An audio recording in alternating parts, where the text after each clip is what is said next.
East of I-35 between Arcadia and Luther, Oklahoma, old Route 66 passes by a little stone gas station that has collected one of the strangest legends on the Mother Road. At first glance, it's easy to ride by. No bright neon, no restored pumps, no gift shop, just stone walls, empty windows, and a homemade sign reminding you that this place once mattered. But like a lot of old Route 66 stops, this one has a story, and depending on who you ask, the story involves two brothers, counterfeit $10 bills, and a hidden room, prison time, and maybe even a body. The big question is, was this really a crime scene from the old days of Route 66? Or is it just one of those roadside legends that got better every time somebody told it?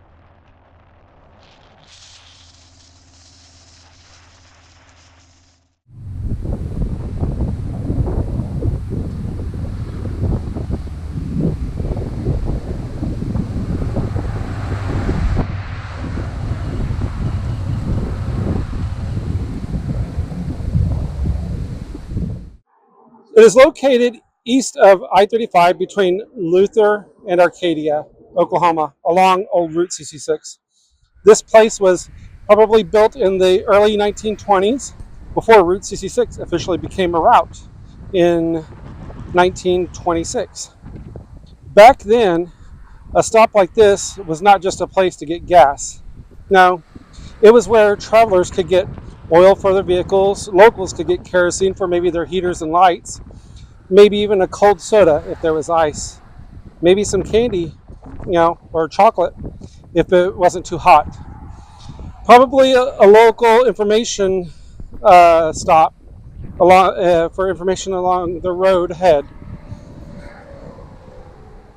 Gas pumps out front, small canopy, cars pulling off the highway, dusty travelers heading west. Locals stopping by because it was the kind of place where people knew each other.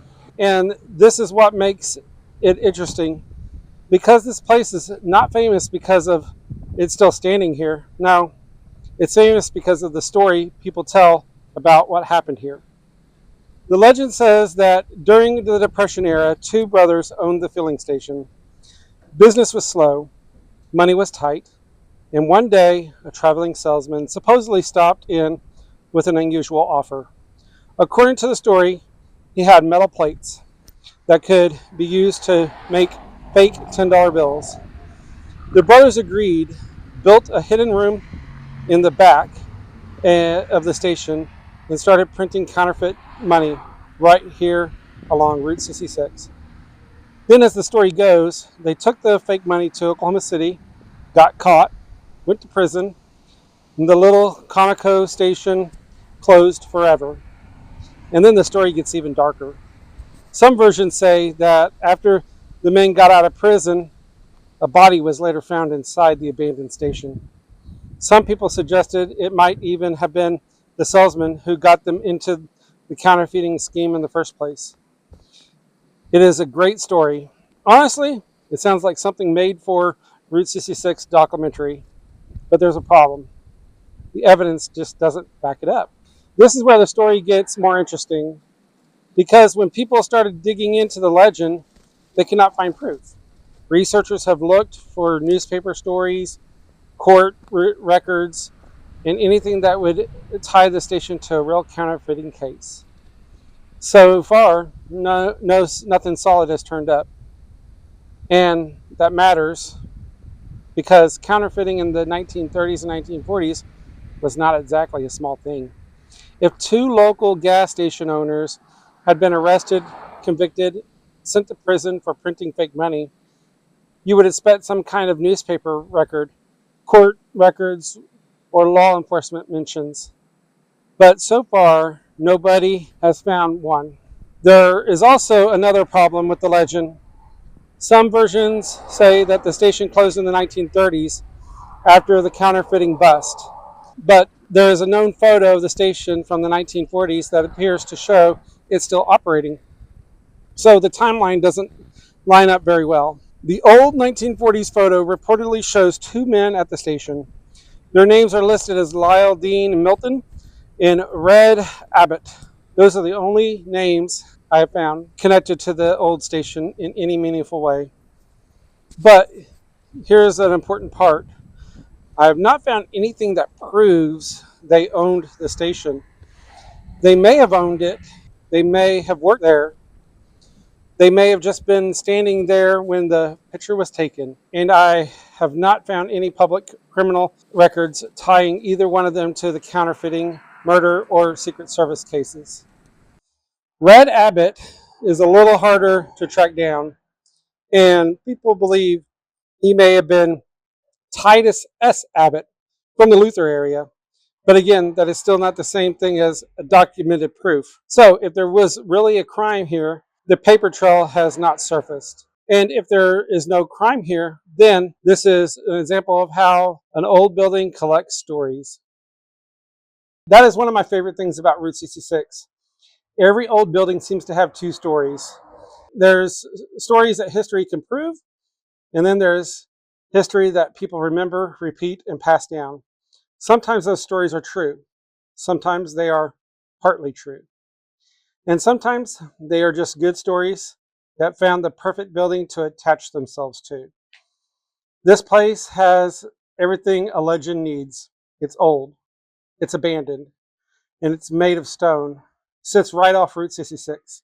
It has no clear sign explaining everything except for a printed paper out front.